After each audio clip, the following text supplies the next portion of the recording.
Cinema ও কুসংস্কার এবং Islamic বাস্তবতা।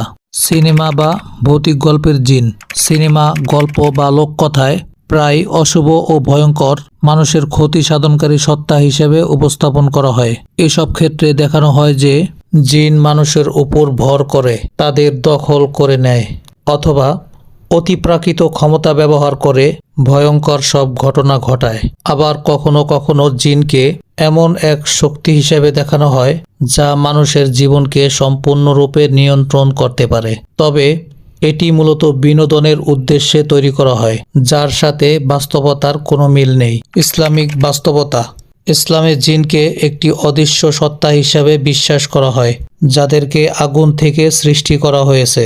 জিনরাও মানুষের মতো ভালো মন্দ কাজে লিপ্ত হতে পারে এবং তাদেরও কিয়ামতের ময়দানে বিচার হবে। পবিত্র কোরআন ও হাদিসে জিনের অস্তিত্বের কথা স্পষ্ট বলা হয়েছে, যা আমরা ইতিপূর্বেই আলোচনা করেছি। তবে তা সিনেমার কল্পিত অলৌকিক ক্ষমতা সম্পন্ন সত্তা নয়। ইসলাম অনুযায়ী মানুষ এবং জিন উভয় আল্লাহ তাআলার ইবাদতের জন্য সৃষ্টি করা হয়েছে।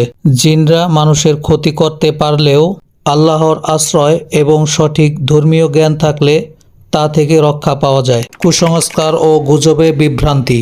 জিন সম্পর্কে ভুল ধারণা বা কুসংস্কারের কারণে মানুষ প্রায় বিভ্রান্ত হয়। অজ্ঞতার কারণে অনেকেই মানসিক রোগ বা শারীরিক অসুস্থতাকে জিনের প্রভাব বলে মনে করে। এর ফলে তারা চিকিৎসকের কাছে না গিয়ে বিভিন্ন কবিরাজ বা তান্ত্রিক বা ঝাড়ফুঁকের আশ্রয় নেয়। এই ধরনের কুসংস্কার সমাজে বিভিন্ন ধরনের শোষণের জন্ম দেয় এবং মানুষের মাঝে অপ্রয়োজনীয় ভয় সৃষ্টি করায়। ইসলাম এ ধরনের কুসংস্কারকে সমর্থন করে না এবং অসুস্থ হলে চিকিৎসা গ্রহণের কথা বলে। ইসলামের মূল শিক্ষা অনুযায়ী জিন একটি অদৃশ্য সত্তা হলেও তা মানুষের জন্য সবসময় ভয়ের কারণ নয়। সঠিক জ্ঞান ও আল্লাহর উপর ভরসা থাকলে জিনের প্রভাব থেকে মুক্ত থাকা যায়।